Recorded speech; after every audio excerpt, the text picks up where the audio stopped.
We're playing games. This country of ours is playing games, and they're not smart games.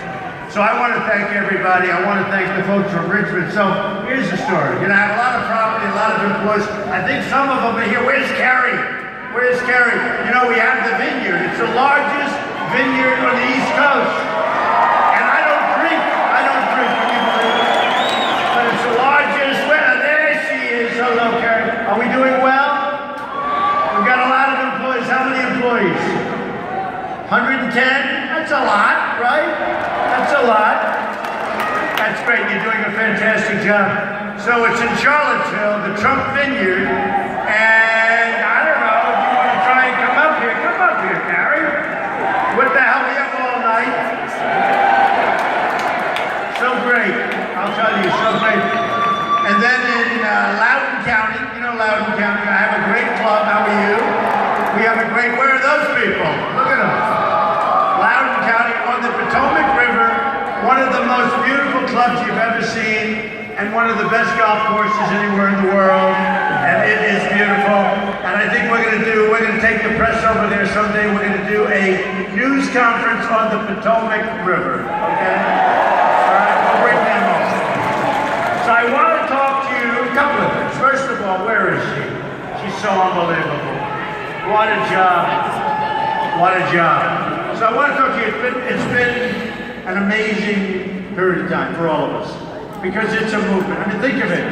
We say yesterday, let's do this, because we were in the area. Like, what does that mean? The area means I was a half an hour away by air going 600 miles an hour. So I wouldn't call that the area, but it's sort of the area, right? And I said, let's do it in Richmond. We had the arena, let's do it in Richmond. And we did it. Gotta win. We've gotta win the state of Virginia. And this whole thing with the prisoners, I don't know, Carrie. This whole thing with the prisoners not sounding too good, right? Where murderers can vote, and all these people can vote. I don't think so. I don't know. It doesn't sound good. Hopefully the court will act quickly. 200,000 people, and many of these people, look, it's not supposed to be the way it works, folks, so it's one of those things. Terry, so you run our facility. Tell them about the facility. Go ahead.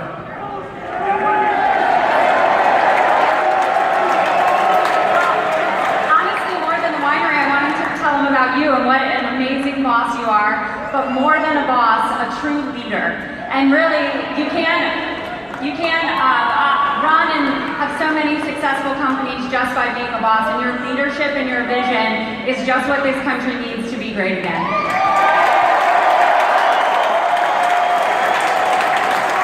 Thank you, Carrie. She does an amazing job. What a great job she does. So, we started a year ago, 12 months, and when I came in, I was told by all of the pundits, you're wasting your time. This is the finest group of Republican talent ever assembled. So I figured, what chance do I have, right? What chance? And it worked out good, right?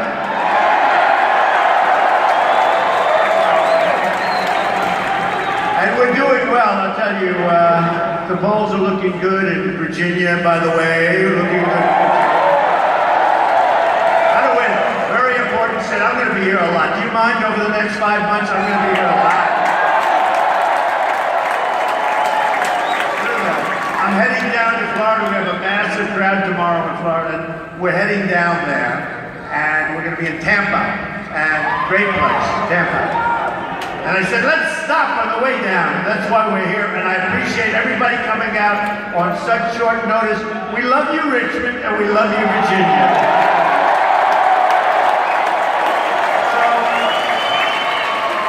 So we began the journey, and I came down the escalator, you remember, with Melania. And since then, it's been incredible. And we started where we did very well in Iowa. Should have won Iowa for one of those things. Something happened there. But we won New Hampshire. And then we just kept winning and winning and winning. We won a lot. I think it ended up 37 states. Think of it. Most importantly, we had more votes. And I say, wait, this is like a movement, folks. This is something that's very serious. And you know, one thing that's a little bit embarrassing, but we'll we'll take it, whatever it takes, right? They say that we're polling very well, but they're always adding 5 and 7 and 9%. Because they say a lot of people don't say they're going to vote for Trump, but when they get in the booth, they vote for Trump. Be proud of it, folks.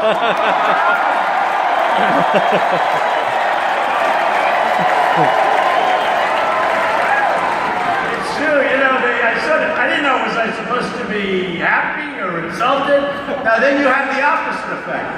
A lot of people, you know, they run and they're stiffs. They're stiff. And people all want to say it's politically correct. Yes, I'm going to vote for so-and-so. I don't want to say who. They call it a certain effect. Took place in California. But it's the opposite, where they poll high. So I always poll low, because people don't want to say it. But you know, the biggest person in California called me up the other day, and he said, I think you're going to win California. Now, I don't know, you know, frankly, Republicans don't even campaign in California, but I go there, we get tremendous. We had 31,000 people 2 weeks ago. 31,000. I mean, we have crowds that are so incredible. So they said, you know, I think you're going to win. Every liberal in Los Angeles is going to vote for you. This is one of the biggest guys, movie guys. He said, I'm a liberal, I'm voting for you. Every friend I have is voting for you. And at a table, they never talk about it. And that's okay. Do we care? We don't care, right? So in November, you have to get out and you have to vote, all right? So we started, and you know, I'll never forget New Hampshire. I'm going to make a big speech in New Hampshire on Monday, by the way. It's going to be called the Hillary Clinton something, or the Crooked Hillary speech.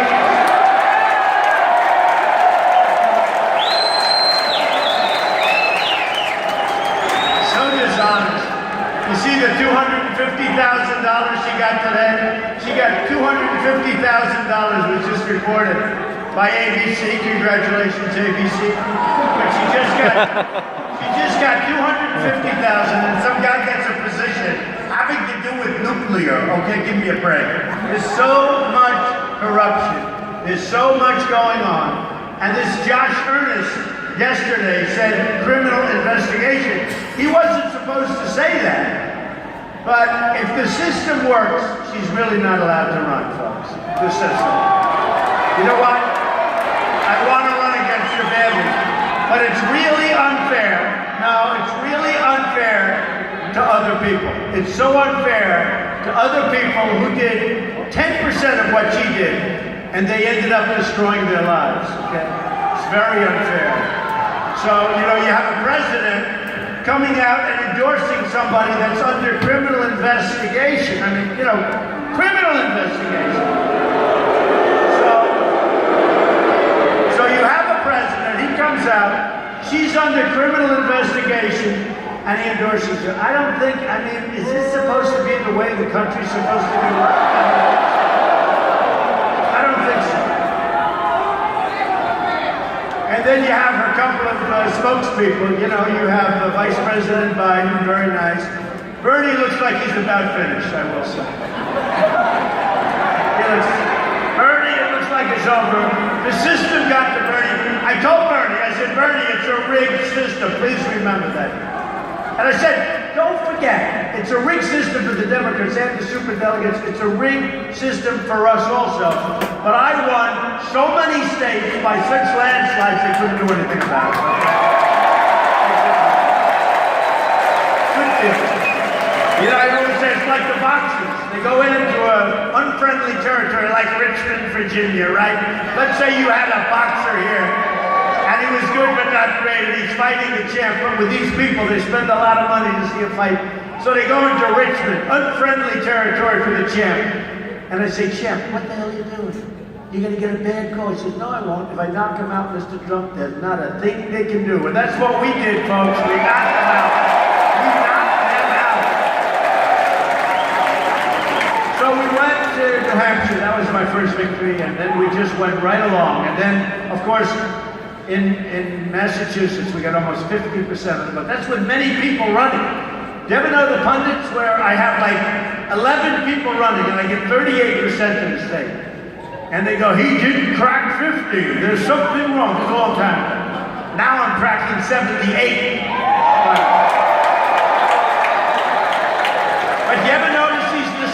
guys. He didn't crack 50. I'm running against 11 different people in one state. I did fantastically, didn't crack 50. Then a number dropped out, a couple more dropped out, a couple more. Then I started hitting New York, and boy, did I crack 50. I cracked a lot more than 50. We knocked it. And then we went to Pennsylvania, and we went to Delaware and Rhode Island. We went all the way over to Maryland. We went to Maryland, that was great. But I'll tell you what. We had some week. We won every single county in every single state, and it was unbelievable. Unbelievable. Remember Florida. We won 66 out of 67 counties, one in a landslide. And that's after I had 22,000 negative ads. Think of it. I was there before the election. And I saw so many negative ads. I've never seen anything like it. And most of them were false. Most. Not all of them, but most of them.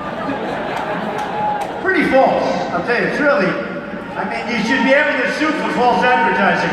But I had a tremendous, thousands and thousands of negative ads. And then I got a good call. I said, how the hell can I win with all these negative ads? You couldn't watch it. There were no Procter & Gamble ads. There were no car ads. It was all bad Trump ads, right? And I said to my people, how the hell can you win when you have this kind of negative advertising? And we won by 21 points. Is that good? It was a landslide. You know why? Because people know that it's bull, and people know me. And the greatest tribute, I think, in a sense, is New York, because New York knows me well. They know the good, the bad, they know me. And the beautiful thing is, and maybe that's why the ads don't have the same, people know me. And it's really a tribute, I think, and it's a tribute from me to New York also. But it's a great honor. When I got 62% in New York, when I got almost every single county in New York State, all the way through, almost everything. We won almost every single. Yeah. And don't forget, by that time, there were 3 or 4 people still in. So it's not like, you're running against 2. If you have an election, and you have 2 people, and you get 55 to 45, they consider that a landslide. So when you have 3 or 4 people, and you get 62%, that's almost impossible to get. And then we came down to, I'll tell you what, how about the recent elections, and how about Indiana and Bobby Knight? How about Bobby Knight? That was an interesting one, because that was supposed to be the big firewall, they called it, for the rest of the folks, right? They'll say, okay, we agree, he's going to win Pennsylvania, he's going to win New York, he's going to win these states, he's going to win Connecticut, was fantastic. But he's going to win all these, but when we get to Indiana, we're going to do well. And that's highly evangelical, who I love. I won so much with the evangelicals. I love the evangelicals. And I won the evangelicals. But you know what happened? Bobby Knight called me a year and a half ago.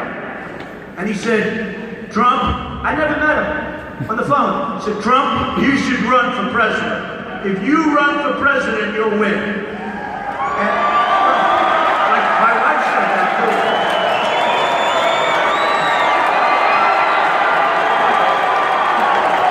My wife said that too, but you expect a wife to say that, right? They should say. Smart wife is going to say that, even if it's not so. A smart wife would say, if you run, you're going to win. But Bobby Knight is tough as hell. He won 900 games. He won 3 national championships. He had the last undefeated team in college basketball. And I actually said to him, Bobby, how come that was the last team? Why did it, why? It's sort of interesting, because we all like sports. You want to hear this story, right? It's more interesting. More interesting than politics, right? But I said, why is that? And it's strange that some team that's a really great team wouldn't win. He said, no, it's pretty tough. When you have to win like 36 games to be undefeated, you have one guy who's a bad night shooting the ball. He's your shooter. But he has one bad night shooting the ball, and all of a sudden you lose a game. And I can see that. That's what happens. You have a bad night, a bad day. Has anybody here ever had a bad day? No, right? No. On occasion. But Bobby Knight, so he said to me, and it was pretty cool. He said, if you run, you're going to win. Then I said, Coach, give me your phone number. Check it out. I wanted to make sure it was him. Because I never met him, I never spoke to him. And I was honored, and he gave me a cell number. And I put it under a big stack of papers. And I said, hey, you never know. And then we won New York, we won all these places, Pennsylvania, we won them all. And now all of a sudden, Indiana became so important because usually it doesn't matter because it's so late. And what happened was a friend of mine said, man, if we could ever get a guy like Bobby Knight. I said, I think I can get him, but I gotta find the number. I gotta find the number. Where the hell is the number? And it was amazing. This came from God. So I have this massive stack of paper. The paper builds up more in the political world because, it just keeps saving articles as they write terrible articles, especially the good ones. What you really do is save the good ones. So I have this big stack of paper. I lift up the stack of paper. It must be 2,000 pages or so. I lift it up, and Bobby Knight's number is sitting right there. It was the craziest thing. I know it's there someplace. So I call up Bobby Knight. And by the way, we had Lou Holtz too, and we had Digger Phelps, we had everybody. But I call up Bobby, and I say, Coach, he goes, I've been waiting for you to call. He goes, when do you want me to be there? I said, how about like tomorrow? And we went into an arena like this that was packed. I mean, you never saw anything like it. It was packed. And those people love this guy. They love winners. They love this guy. And I won't forget, a lot of times endorsements don't mean that much. I mean, really, most of the times, probably 99% of the times, very rarely does an endorsement matter. And maybe it shouldn't matter. You're really going with the guy. You're not going with a woman. You're not going with somebody that's endorsing. But the Bobby Knight endorsement was so incredible. And in Massachusetts, Tom Brady happens to like me. Okay? Tom Brady. And I gotta, well, you gotta say though, he's a hell of a quarterback, right? And I have to tell you, in Pennsylvania, Big Ben loves Donald Trump, and I love Big Ben. We have a lot of great people. These are great people. These are great champions. In fact, what I'm thinking about doing for the convention, rather than these politicians, they're going to get up and speak and speak and speak. Remember last time with Romney? All these politicians got up and they kept speaking. They didn't mention Romney's name. One guy spoke for like 45 minutes. He never mentioned Romney's name. He said, oh, good luck, by the way, with the election. And he had walked off. Well, we're going to do it a little different if it's okay. But I'm thinking about getting some of the great sports people that I know that like me a lot. And not even sports. We may call it the winner's evening. You get like a Brian France who has NASCAR. He owns NASCAR. Because NASCAR has been so incredible. Brian France and the NASCAR. Do we all love NASCAR? Because I do. Dana White. Dana White, right? Dana White, UFC. Guy's a champion. And these champs, these are champions. And that's what we need, because our country needs to see winners. We don't see winners anymore. We have a bunch of clowns running this country. We have a bunch of clowns running our country. We have people that don't know what the hell they're doing running our country. It's true. It's true. When you look at the trade deals that we make with China, this year, $505 billion trade deficit with one country was China. Now they're the biggest abuser of them all, but China, nothing against China. I have great relationship with China. They rent space from me, they buy apartments from me. I love China. But our leaders should be doing something about what they're doing to us. They're destroying us. Mexico, they're destroying us. They're killing us at the border. They're killing us on trade. We're going to build a wall. It's going to be a great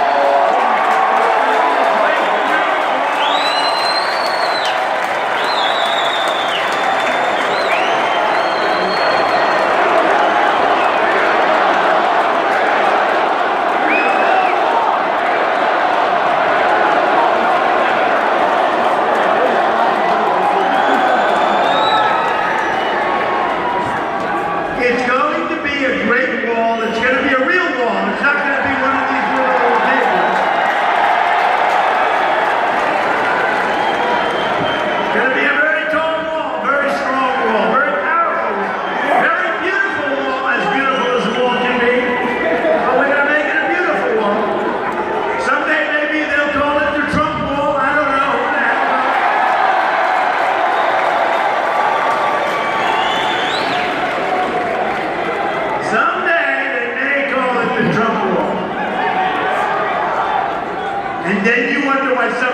don't like me, folks.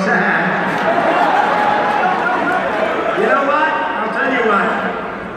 And we're going to let people come into this country, lots of people. But they're going to come in legally. Legally.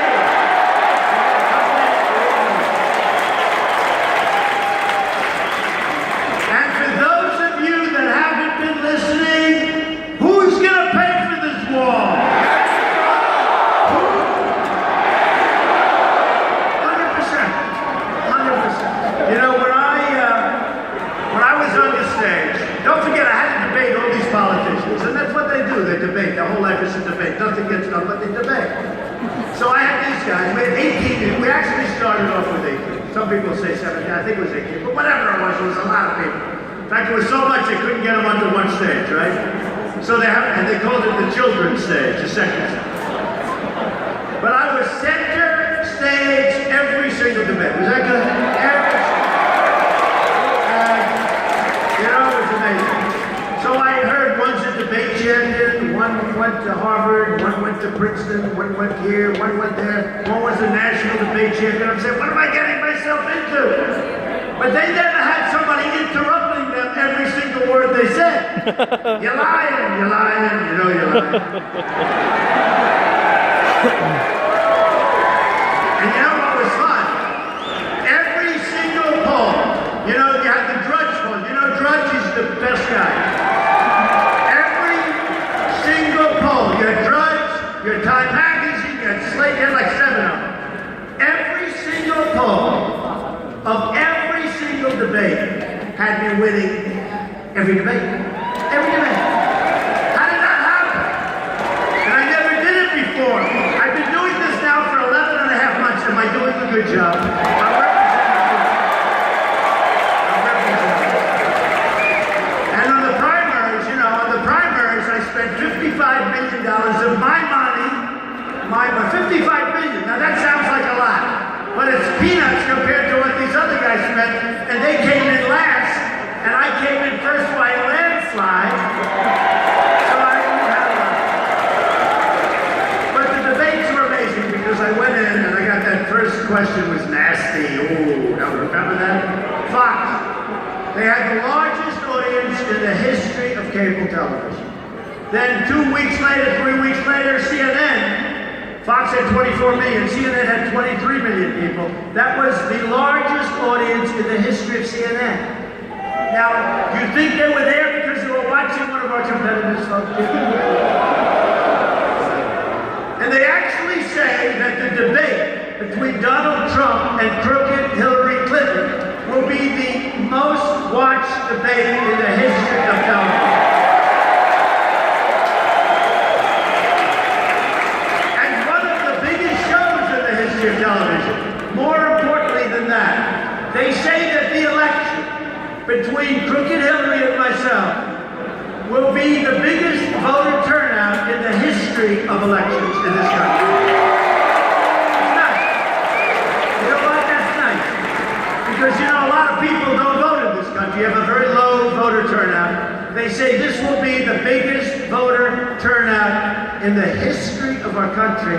And I mean, there's something awfully exciting about this, right? Then I say to myself, what the hell do I need this for? What am I doing here? I could go out and have fun, but I have fun. I have fun being with the people. The people are incredible in this country. You know, I have the theme, Make America Great Again. And I've added a couple of things.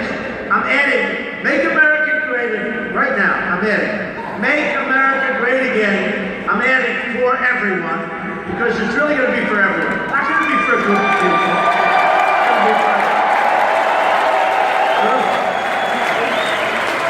If you look at what's going on in this country, African American youth, as an example, 59% unemployment rate, 59%. You look at what's going on with Latinos, Hispanics, tremendous unemployment rates. You look at what's going on with so many different groups. We're going to make it great for everyone, folks. We're going to make it great. We're going to bring jobs back to our country. We're bringing jobs back to our country. And I'll tell you what, we can do it. Remember this, I have it right now, and we're going to change things around, and we're going to do it even more so, but we have the largest tax decrease of anybody running for office by far. That includes all 18 that were up here with me and the one that was with her. You know, she said the other day, well, I had a lot of people vote. Can you imagine if she had 18 people to compete with? So you have 18 versus Bernie. Bernie, where are you, Bernie? Oh, we love Bernie. Bernie's okay. He gets a little nasty and a little cranky every once in a while. Not too happy right now, folks. I'll tell you he's not too happy. His people aren't too happy. And Pocahontas is not happy. You know, Pocahontas, I'm doing such a disservice to Pocahontas. It's so unfair. But this Elizabeth Warren, I call her Goofy, Elizabeth Warren, she's one of the worst senators in the entire United States Senate. She's got practically nothing done, practically nothing passed. If it was up to her, you'd have taxes at 95%. And I hope she's going to be chosen by Hillary. Oh, would that be great? I would love it. I would love it. But folks, we have a lot of work. We're going to make the country great again. We love our country, but we're going to make it greater than ever before. It's going to be for everybody. Here's what we have to do. We have to get out there in November. You have to go out, we have to vote, you have to get everybody here. I'm going to be here so much, you're going to be so sick of me in Virginia. You're going to say, please, don't come back. Don't come back. We can't stand you. We promise we're going to vote for you, just don't come back. Leave us alone. And I'll say, that's okay. I'll leave it. But really, we have to. Because these people on the other side have no clue what the hell they're doing. They don't know about trade deals. And in all fairness to Crazy Bernie, remember this. Remember this. Bernie was right about one thing. Our trade deal, thanks. I love this guy. Look at him hold up that sign. Strong guy. Look. He's been holding up that sign. Wow. Big, strong muscles. He's been holding up that sign like for an hour. That's pretty hard to do. Thank you, man. I appreciate it. But, you know, Bernie was right about one thing. Trade. Our country is being taken advantage of. And I would have used, like a year ago, I would have used a different word. I don't, because every time I use a word that's a little bit off, they go crazy. They say, Trump used the word with an S. You know, it starts with an F. Like nobody's ever heard it before. So I won't say that. So instead of using that word that our country's been with an S, right? I won't say that. Our country has been taken advantage of because we have very stupid people representing us on trade and on so many other things. And it's not going to happen that way anymore. Not going to happen. And the one thing Bernie was right about, and I'm no fan of Bernie, but the one thing he was right about is trade. Because we are really in bad shape. I mean, we are losing with everybody. We have the dumbest people negotiating for us. And the funny thing is, and the sad thing is, we have the smartest people in the world. In our country, they're the smartest, the greatest deal makers in the world. We don't use them. We use people that have no clue. We use political hacks. They have no clue. And maybe they do. Maybe there's evil intention. Because you know what? When I see some of the deals that made, nobody can be that stupid. Take a look and say, this isn't trade, but it's another deal. Sergeant Bergdorf. We get Bergdorf, a traitor. We get Bergdorf. We get what? They get 5 of the greatest killers that they have in the world, and those 5 people are back out there now trying to kill all of us and anybody else that walks near them. What the hell kind of a deal? That's a 5-for-1 president. We have a president that doesn't know what the hell he's doing, folks. I'm telling you. He's incompetent. And I hear he's going to take a lot of time during our time when he's supposed to be looking at trade and the military and all of these things, and he's going to campaign for crooked Hillary. And you know what? That's okay. That's okay. Because if he does that, we're allowed to say things about him that normally we wouldn't bring up, okay? Remember when Bill started campaigning, we brought up things, hey, let him just fight fair. Let him fight fair. You know, the road's a little bit tougher for the Republicans. You understand that. The road to the presidency is a little bit tougher in terms of the electoral college, the states, and everything else. But you know what? We are going to win. We're going to win so big. We're going to win bigger than anyone else.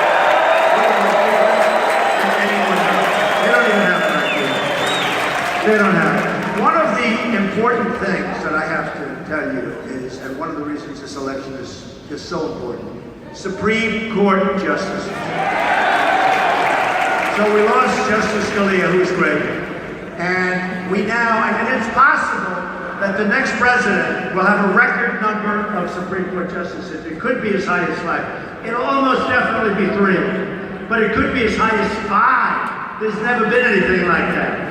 So if we put, like I hear these people, these poor sad people, never Trump. They're still going, oh, never Trump, never Trump.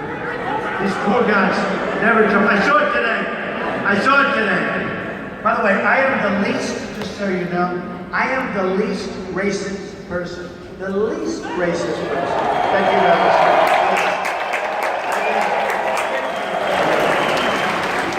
Okay, so is Donald Trump a racist?